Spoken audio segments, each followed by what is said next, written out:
WPYX 106. 1-800-LAW-1010, 1-800-LAW-1010.com. He's donned in his brand new multi-zippered motorcycle jacket. Quinn loves your new commercial, Paul. Is that new or is that an old one? Yeah, no, well, it's funny. We make them, 6 or 8 months ago, and then it kind of finally runs. You sort of forget about it. But that was one of the ones that was more fun to make than anyone I can remember in recent history. Paul, I always want to ask famous actors this question. Do you get to keep the wardrobe?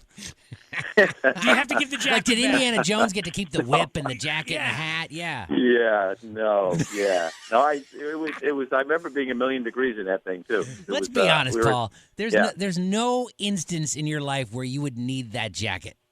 That was a one-time need. Absolutely so. Yeah, you're absolutely correct. We want to talk. Litigious legal things with Yeah. Paul, but I have to.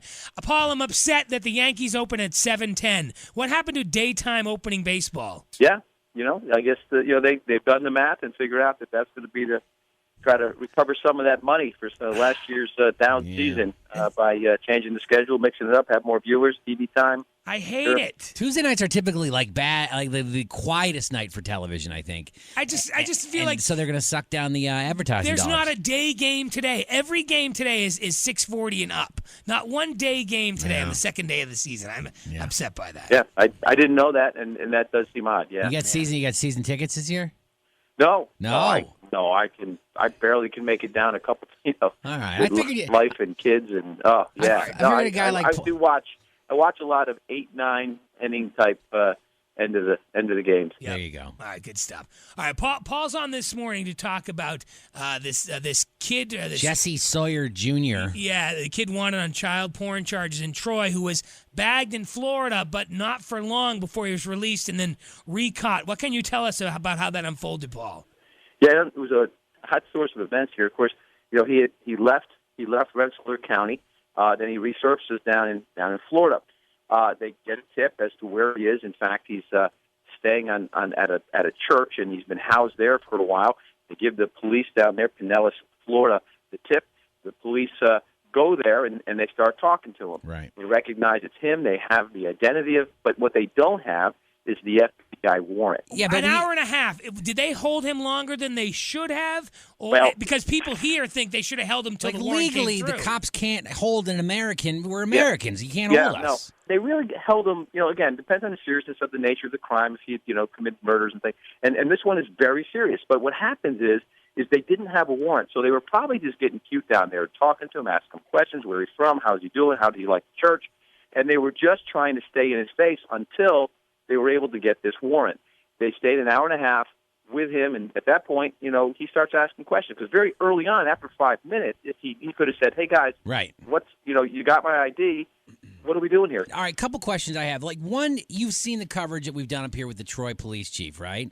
Yes. This guy, does it make you look? I know the guy's got evidence, and I know he's guilty. Probably he's guilty, but this Troy police chief has come out almost every time and said he's a monster, and said he's seen these photos. Is that legal? Well, it was a surprise. Yeah, okay. Historically, again, you're innocent until proven guilty, and it does seem rather extreme. I suspect that would come into play if they were going to try a change of venue, meaning to try this case in another county or another area, saying that, hey, the jury's been spoiled. We've got someone in authority who's saying things like open and shut. Right. The guy's a monster. So, it's extreme. To me, it made me fired up to the point where I'm fueling the fire on social media, obviously, and like everybody is. Right. Look, this guy, it's probably no question about it. This guy's probably an evil person. But that struck me as odd. It's a tough case to take a stance against because of the of the gross nature of these allegations. But if you take it back and you go back to bring it back to a different crime, sure. Right. You gotta what happens in our country. Unlike other countries in Europe, if you're indicted, it doesn't make the news. It's not the newspapers can't print that. Meaning, because here, if you get indicted or if you're being investigated or arrested, the general theme is, well, he must have done it or she must have done it. So, in this situation, because of the way this is, I don't think anyone's going to be screaming other than his defense attorneys will have things to say about what the chief said. But I can't remember though who the big defense attorney who takes all these horrible cases is in town. I can't remember his name, but he'll get that guy probably, and that guy will have to create a defense for this man. And then one of his excuses will probably be this Troy police chief. Look, you can't get a decent trial here in town. Let's take it somewhere else, right? Yeah, but at the end of the day, if what the chief says is even half true, they've got his computer, they've got it, that sort of thing. So they might get a conviction, but sure, it's one of those things that the chief was obviously affected by this and affected by the fact he left the jurisdiction, and he's further affected by the fact that the Florida police had him, let him go, and then just to follow up, I mean, the police did get him later that day, and he's on his way back here to Rensselaer County. In the next few days, he should be extradited.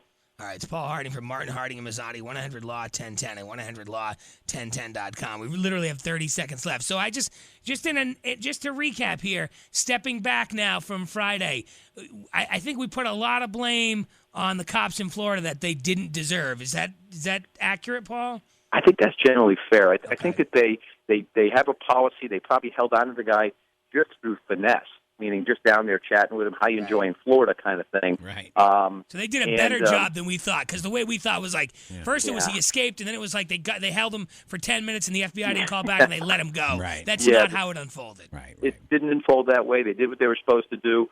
The argument was they could have stayed an hour and 45 minutes. By then, I guess the indictment did, the federal arrest warrant did make its way to Florida, but that's certainly second-guessing them, yeah. All right. Paul Harding from Martin Harding and Mazzotti. It's 1-800-LAW-1010, 1-800-LAW-1010.com. Enjoy the game tonight, Paul. Okay, guys, thank you. All right, thanks a lot, brother. Log on, listen loud. Classic rock. And Quinn and Cantera at iHeartRadio.com.